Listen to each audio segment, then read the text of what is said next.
Hey, what's up, guys? Welcome to the channel. This Friday is Bellator 277, an amazing Bellator card, without a doubt the best Bellator card of the year. 2 title fights on the card. And in the main event, we have AJ McKee versus Patricio Pitbull 2 for the featherweight title. And this is going to be my full breakdown and prediction for this amazing fight. I'm super excited for this fight. And I know some of you guys only watch the UFC. You're just hardcore UFC fans, only watch the UFC, don't watch any other organizations. I highly implore you to watch Bellator 277. The main event is amazing. The co-main event, Vadim Nemkov versus Corey Anderson for the light heavyweight title. This card is really, really solid. And I'll actually be live streaming it on Friday. We can watch it together. So make sure you subscribe to the channel and join me on Friday. So you look at this fight, and this is a very important fight for Bellator. I believe the first fight between these two men was the biggest fight of 2021 for Bellator. I mean, it's a highly compelling matchup. You have the guy in Patricio Pitbull, who's been in Bellator forever, double champion. Then you have AJ McKee, who's kind of a superstar in the making. I mean, he's young, he's very talented, and on top of that, he talks pretty well. People are very interested in him and to see how he does. And then on top of that, if you're not watching this card, there is a chance in the next few years, maybe AJ McKee makes his way over to the UFC. He said that he wants to eventually fight in the UFC one day, and there's a very good chance that could happen. And I believe, I know a lot of people pretend that Bellator is a low talent organization. I know the UFC has a deeper pool of talent, but these guys are just as talented as some of the elite featherweights in the UFC. I think AJ McKee would undoubtedly be in the top 10 of the UFC featherweight division, if not the top 5. And I think a matchup between Alexander Volkanovski and AJ McKee would be super compelling. That's how high I am on AJ McKee. And this is a very important fight for him. If he loses this fight, I don't know where he goes from here. I guess probably maybe a trilogy against Pitbull. And Pitbull's been around forever. And if he loses this fight, now he's lost 2 in a row. He just relinquished and vacated the lightweight belt. Now his brother has that belt. I don't know how there can be any more on the line for Patricio Pitbull. So if you look at the tail of the tape for this fight, you have AJ McKee is 27 years old. Pitbull is 34 years old. AJ McKee is 5'10". Pitbull is 5'6". McKee has a 73.5-inch reach, and Pitbull has a 65.5-inch reach. So a height advantage for McKee, a youth advantage for McKee, and a massive reach advantage for McKee. So if you look at AJ McKee, he's undefeated in MMA. He's 18-0. And his last fight was the end of July of 2021 against Patricio Pitbull. We'll talk about that in a minute. Before that, he defeated Darian Caldwell via submission neck crank. Before that, he beat Derek Campos. Before that, he has wins over Pat Curran and Daniel Crawford. And going into that original fight, I actually thought Pitbull would win. And, there's a common theme when I make my predictions, and I tend to favor experience over guys who look really talented but haven't fought the best competition. And don't get me wrong, AJ McKee has fought some decent competition, but nowhere near the level of Pitbull. And Pitbull was super well-rounded. And I thought Pitbull would win that fight. I thought he would go out there, just be able to outstrike AJ McKee. I thought he had more power. I thought that he was good enough on the ground to defend submissions. And I was dead wrong. AJ McKee went out there and destroyed him. We're going to talk about that in a second. But if you look out of 18 pro MMA fights for AJ McKee, he has 6 knockout wins and 7 submission wins. So it's not very often. Out of all his fights, 5 decision wins. Out of all his fights tend to end by stoppage. You look at Patricio Pitbull, this guy has been around forever. He has 37 pro MMA fights. And I actually had to look this up. I couldn't remember because he's just been around since I've been watching MMA. Pitbull has been in Bellator since April of 2010. I started watching MMA in general, UFC, whatever, in around mid-2010. So Pitbull has been in Bellator since before I was even an MMA fan. And he's just fought the who's who in the Bellator featherweight division. He has wins over Daniel Strauss. He has wins over Pat Curran. He beat Daniel Strauss twice, and he has a win over Michael Chandler, who's even having success in the UFC right now.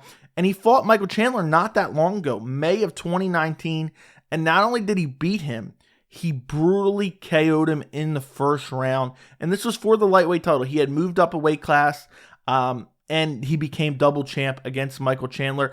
There is some losses on his record. He lost to Benson Henderson. That was via leg injury, so I don't really count that too much.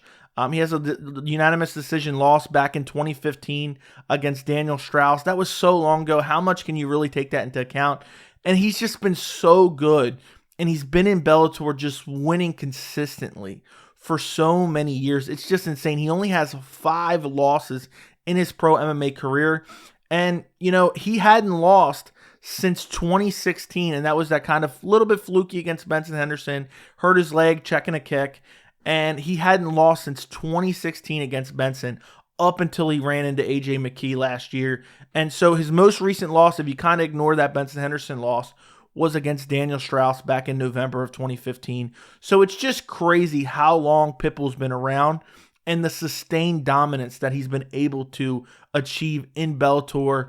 And then he ran into AJ McKee. And we'll talk about that fight. That was at Bellator 263, July of last year. And in this fight, I thought AJ McKee had a chance to win this fight, but I by no means saw him winning in the fashion that he won in. It is just insane. Patricio Pitbull has never been KO'd and had never been submitted up until this point. And I know technically you look at his record, he has a TKO. Again, that's the Benson Henderson TKO where he checked the leg kick and got injured. AJ McKee arguably went out there and not only TKO'd him with his hands, he also submitted him. So in this fight, there was a little bit of a feeling out process, a little bit slow moving for the first minute and a half. AJ McKee caught him with a lightning fast head kick, then just swarmed him with his hands, dropped him. I think Pitbull was done, but AJ McKee kind of pulled off too soon and kind of started walking away, celebrating too early. The referee did not step in.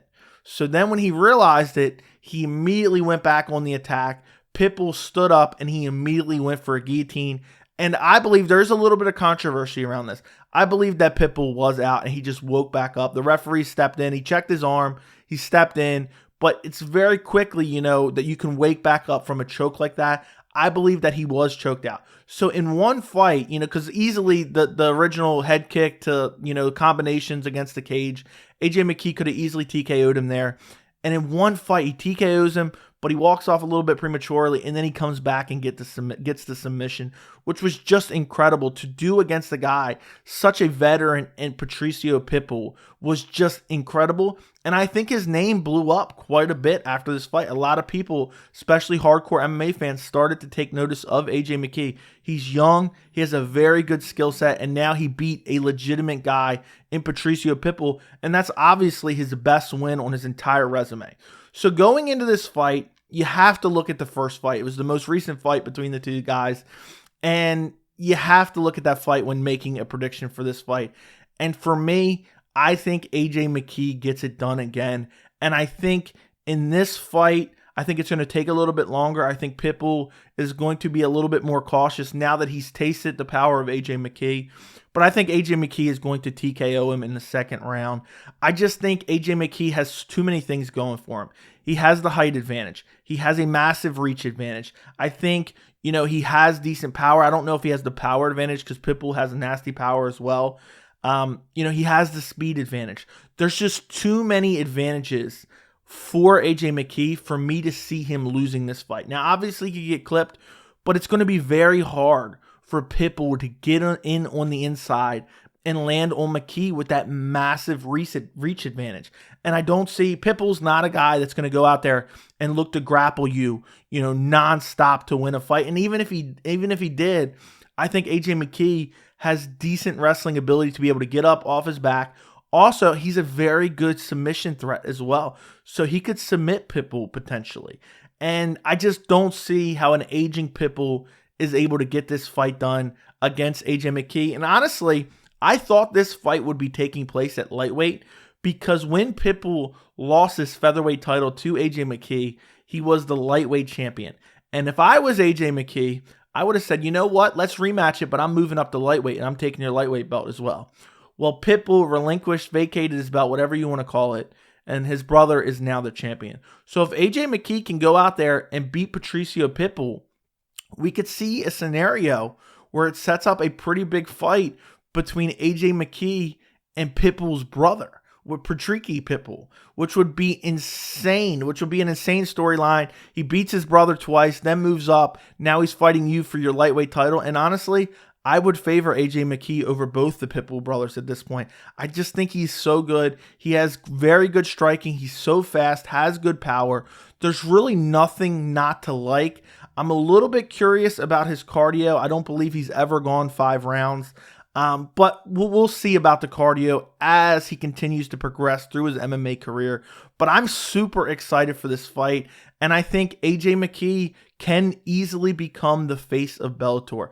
I think he's the most talented guy on the roster. I think he could definitely, contrary to some people who just constantly say, talk about Bellator like it's the minor leagues, and I know, again, they do not have the level of depth of talent that the UFC has, but some of their top guys are really, really good. I believe AJ McKee could easily compete in the top 5 of the featherweight division in the UFC. So I'm super pumped for this fight. And then in the co-main event, you have Corey Anderson versus Vadim Nemkov for the light heavyweight title, Bellator title. I'm super excited for this fight card. Guys, if you enjoyed this prediction video, make sure to like the video, comment down below, and let me know who you think will win this fight. And I will see you guys on the stream on Friday for Bellator 277. Thank you so much for watching.